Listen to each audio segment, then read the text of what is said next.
मैं एक ही बात कहूंगी, SC, ST, OBC को छोड़ करके भारत को सिर्फ और सिर्फ आर्थिक दृष्टि के आधार पर बनाना चाहिए। हिंदू कौन है? हिंदू शब्द आया कहाँ से?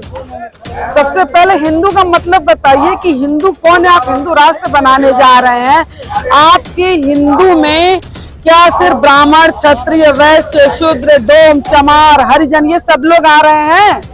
हिंदू कौन है?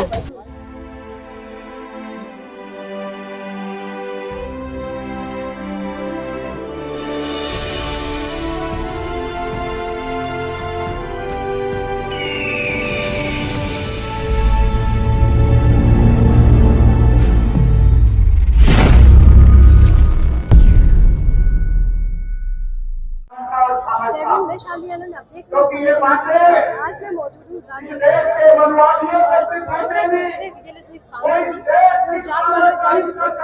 है जिसकी चीफ मैनेजर डायरेक्टर है और लगातार मानव कल्याण पे काम कर रही है, सामाजिक एकता अखंडता पर काम कर रही है। तो आइए हम बात करते हैं। मैम, स्वागत है आपका हमारे चैनल पर। जी बहुत बहुत स्वागत आपका भी। मैम, आपका जो संगठन है जो लगातार सामाजिक एकता अखंडता पे काम कर रहा है, तो किस तरह से काम कर रहा है, कैसे समाज में जो है एकता अखंडता लाई जा सकती है? देखिए, जाग मानव जाग परिवार अपने आप में ही एक बहुत बड़ा उद्देश्य है। आज का मानव जागती आंखों से सो रहा है और हमारी यह संस्था सामाजिक एकता अखंडता अर्थात भारत की एकता अखंडता पर कार्य कर रही है।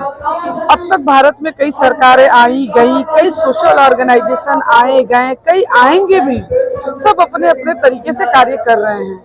लेकिन आज भारत को जातियों में, धर्मों में, वर्गों में, पैसे के नाम पर, आर्थिक तंगी के नाम पे, गरीबी के नाम पे, अमीरी के नाम पे सिर्फ और सिर्फ एक गंदी राजनीति का घिनौना खेल खेला जा रहा। कभी समय था जब भारत को सोने की चिड़िया कहा जाता था।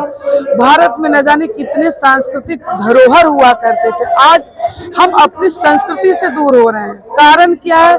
सिर्फ और सिर्फ प्रत्येक मुद्दे को राजनीतिक बना दिया जा रहा है। आज भारत में न शिक्षा की कमी है, न भारत में स्वास्थ्य की कमी है, न भारत में कृषि संस्थान की कमी है, न व्यापार की कमी है। फिर भी भारत का नाम कहीं न कहीं सिर्फ राजनीतिक स्टंट बना करके ये कहा जा रहा है कि भारत में इस चीज की कमी है।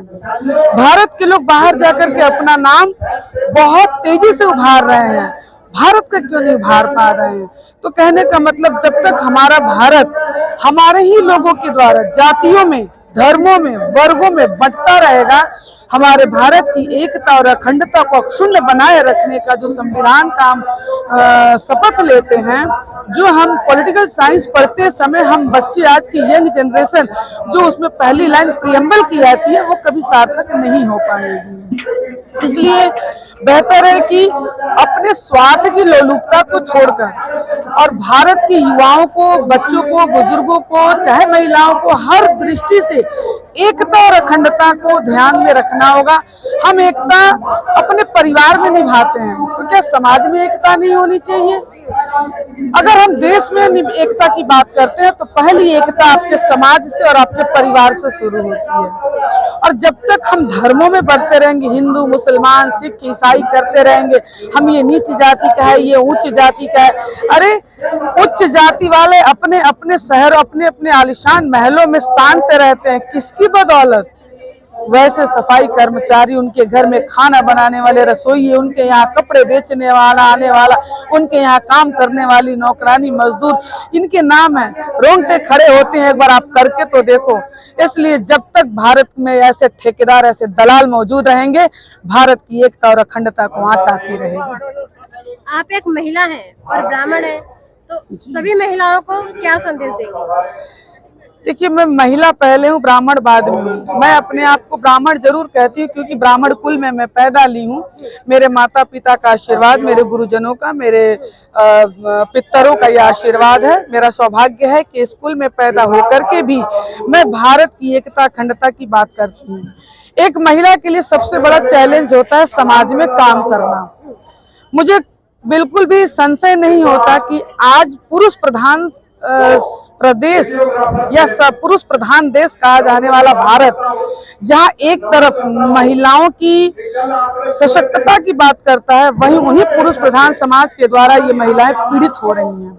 आज एक लड़की जब नौकरी की तलाश में चलती अपने घर परिवार को चलाने के लिए, तो वहां सबसे पहले सामना करना पड़ता है एक गंदी हैवानियत भरी नजरों का।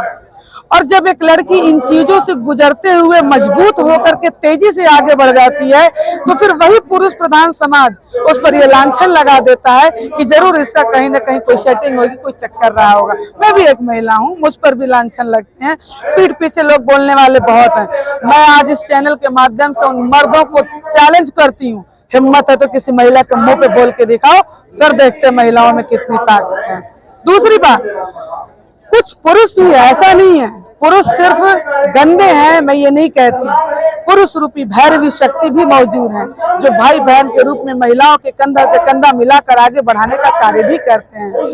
एक सिक्के के दो पहलू होते हैं, पॉजिटिव और निगेटिव दोनों। इसलिए हमें निगेटिविटी को नहीं, हमें पॉजिटिविटी को बढ़ावा देना है, हमें सकारात्मक विचारों को बढ़ावा देना है और सशक्ति से, मजबूती से सही गलत का फैसला करते हुए सच को सच कहने की क्षमता और गलत को गलत कहने की क्षमता के साथ देश और समाज को सशक्त बनाने में महिलाएं आगे आए, पुरुष आगे आए, तभी हमारा भारत सिर्फ दो ही जाति में रहेगा, स्त्री और पुरुष, बाकी सब कुछ नहीं। लेकिन वो तो विभिन्न जातियों में बटा हुआ है। जिस तरह से जातीय भेदभाव हो रहा है कि आज जो है SC ST OBC आज सर उठा के कि हर जगह पे उसके साथ शोषण हो रहा है, तो कैसे रुकेगी ये जाति? देखिए, ये शोषण करने वाले कौन लोग हैं? SC ST OBC में मानती हूँ, आज ये पिछड़े जाति वर्ग के लोग वाकई में बहुत कहीं ना कहीं पीड़ित हैं। ये वहां पीड़ित हैं जहां उनकी कैटेगरी को सरकारों ने संविधान के द्वारा या अपनी सरकारी मैनिफेस्टो के द्वारा उनको एक बांट दिया गया है कि ये काम तो एक सफाई कर्मचारी करेगा, वो SC ST होगा। क्यों? आज ब्राह्मण क्षत्रिय वैश्य शूद्र के लोग रिक्शा नहीं चलाते हैं? क्या वो सफाई काम नहीं करते? क्या उनके घर की महिलाएं बड़े घरों में जाकर के खाना नहीं बनाती हैं? क्यों? अपने घर का पालन पोषण करने के लिए। मैं एक ही बात कहूंगी, SC ST OBC को छोड़ करके भारत को सिर्फ और सिर्फ आर्थिक दृष्टि के आधार पर बनाना चाहिए। जातिवाद, धर्मवाद ये कुछ नहीं होता है। जातियों ने लोगों को तोड़ा है, समाज को तोड़ा है, भारत को तोड़ा है, हमें और आपको तोड़ा है, हमारे घरों को तोड़ा है। हमारे घर में अगर कोई एक आ जाते हैं और अगर वो दूसरे के घर में खाना ही बनाती, चूल्हा चौका करते हैं या करती हैं, तो उन्हें अगर उच्च जाति का है तो ग्लास में पानी, और अगर वो छोटी जाति का है तो फिर उसे कप में या प्लास्टिक के में पानी दिया जाता है। क्यों? जब लोग मर जाते हैं तब तो उनकी बहुत बड़ी महत्ता बढ़ जाती है। जब वो डोम आपके यहाँ शमशान में उस कफन के लाश को, उस लाश पे जो कफन है उसको उतारता है, उसके सामान को उतारता है, वहां आपके लिए उच्च जाति और नीच जाति नहीं आती है। ये उच्च जाति और नीची जाति तभी आते। ये सिर्फ और सिर्फ खोखले वादे से भारत की कमजोर किया जा रहा। मैं एक ही बात कहूंगी, आर्थिक दृष्टि के आधार पर आरक्षण होना चाहिए। गरीब कौन है, किसकी आय कम है, किसका भविष्य कैसे सुधर सकता है, किसके घर में आय का साधन कितना है, नहीं है, सरकारें क्या सुविधा दे रही है, उन सुविधाओं का क्या गलत उपयोग किया जा रहा है, ऐसी चीजों को खंगालना पड़ेगा और तब जाकर के आरक्षण या इस तरीके के मुद्दे अगर लाए तो वो सफल होंगे। बहुत सारे सोशल ऑर्गेनाइजेशन है, बहुत सारे पॉलिटिकल पार्टियां हैं, सिर्फ इसको एक मुद्दा बना करके खुद की पब्लिसिटी स्टंट चाह रही है। अत्याचार होता है वो तो जाति के नाम पे होता है। ये जाति के नाम पर अत्याचार, देखिए आप और हम, हमारे और आप में बिल्कुल होता है, ये बिल्कुल करवाया जाता है, होता नहीं है। गरीब देख करके भी होता है और गरीब से ज्यादा जाति भी होती है। लेकिन अगर एक जाति, क्यों आज SC ST OBC के लोग बड़े बड़े शाही अफसर नहीं है, उनको तो कोई नहीं बोलता। और एक ऐसे उच्च जाति में भी ऐसे बड़े बड़े लोग हैं जो एकदम जमीनी स्तर पर काम कर रहे हैं, मजदूरों का काम कर रहे हैं, सफाई कर्मचारी का काम कर रहे हैं। ये बोलने वाले लोग वहां नहीं बोलते हैं। हाँ, ये बात आपने बिल्कुल सही कि जब अत्याचार होता है तो वो छोटी जाति का है। अगर एक गांव में अगर कोई बड़ा ठेकेदार छोटी जाति का है और अगर पैसे, पावर, पोजीशन के बल पर वो बड़ा महल बना लेता है और उसके सामने अगर एक छोटा कम आय वाला या कम छोटी जाति वाला अगर कोई है तो फिर उसके ऊपर वो अत्याचार करता है, दबंगई करता है। क्यों? आज के डेट में सिर्फ और सिर्फ गंदी राजनीति का चोला पहना करके, पैसे, पावर, पोजीशन का दबदबा बना करके अत्याचार हो रहा है। अत्याचार वहां हो रहा है, अत्याचार बाकी कहीं नहीं। मैं फिर भी यहाँ से कहूंगी कि प्रत्येक मनुष्य को जागरूक होना पड़ेगा। एक मनुष्य अगर अपने कर्तव्यों को समझ ले, संविधान के मतलब को समझ ले, कानून को समझ ले, तो कोई सरकार, कोई ऐसी ताकत नहीं है जो उसको हिला सके। विजयलक्ष्मी जी, एक आखिरी क्वेश्चन रहेगा। आपका जो संगठन है जिस तरह से काम कर रहा है अखंडता पे, एकता अखंडता पे, तो जिस तरह से हमारे जो भारत सरकार है वो कहते हैं कि राष्ट्र, भारत को जो है हिंदू राष्ट्र बनाना है, तो ऐसे में कैसे एकता अखंडता बनी रहेगी? देखिए, भारत को हिंदू राष्ट्र बनाना, ये कहीं ना कहीं भारत की सरकार, जो अभी मौजूदा सरकार है, उनके लिए अपना एक मुद्दा हो सकता है। हिंदू कौन है? हिंदू कौन है? आज हम SC ST OBC की लड़ाई लड़ रहे हैं, क्या SC ST OBC हिंदू में नहीं आ रहा है? लेकिन वो मानते नहीं कि हिंदू है। वो हिंदू कौन है? हिंदू शब्द आया कहाँ से? सबसे पहले हिंदू का मतलब बताइए कि हिंदू कौन है। आप हिंदू राष्ट्र बनाने जा रहे हैं, आपके हिंदू में क्या सिर्फ ब्राह्मण, क्षत्रिय, वैश्य, शूद्र, डोम, चमार, हरिजन, ये सब लोग आ रहे हैं? हिंदू कौन है? हिंदू, मुस्लिम, सिख, ईसाई, गैर नहीं, सब भाई भाई। अगर आपके लिए हिंदू शब्द आपको एकदम अलग है तो बंद करवा दीजिए जनगणमन को, बंद करवा दीजिए संविधान के उस भाषण को, तब बनाइए हिंदू राष्ट्र।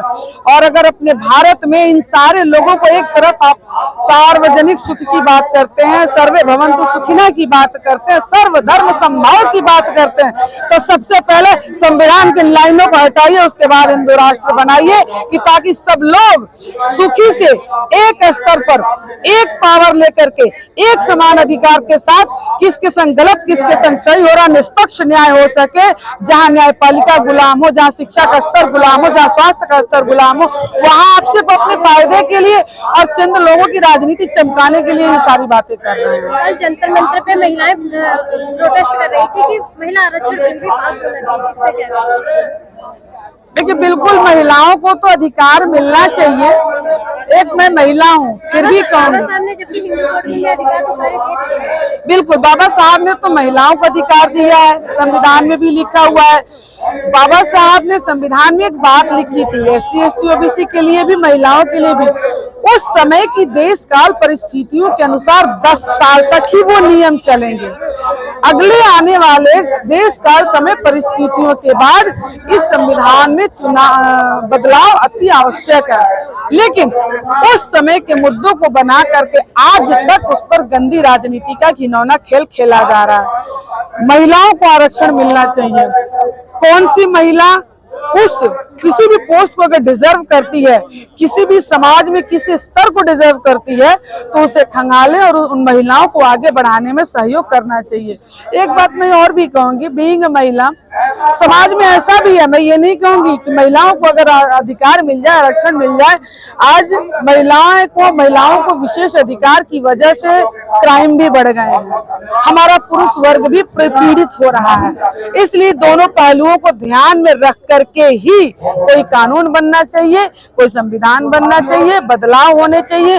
देश का समय परिस्थितियां परिवर्तनशील है, ये प्रकृति परिवर्तनशील है, सूर्य चंद्रमा परिवर्तित होते हैं। अभी ठंड गुजरा, गर्मी का मौसम आ गया। जब प्रकृति अपना नियम बदल रहा है तो क्यों सरकारें थोप रही है हम मनुष्यों के ऊपर? क्यों ये आरक्षण का नाम लेकर, महिला पुरुष का नाम लेकर के गंदी राजनीति का खेल खेला जा रहा है? ये सिर्फ और सिर्फ क्योंकि भारत को तोड़ने में और जोड़ने में किसी बाहरी लोगों का हाथ नहीं है, सिर्फ अपने भारतीयों का हाथ है।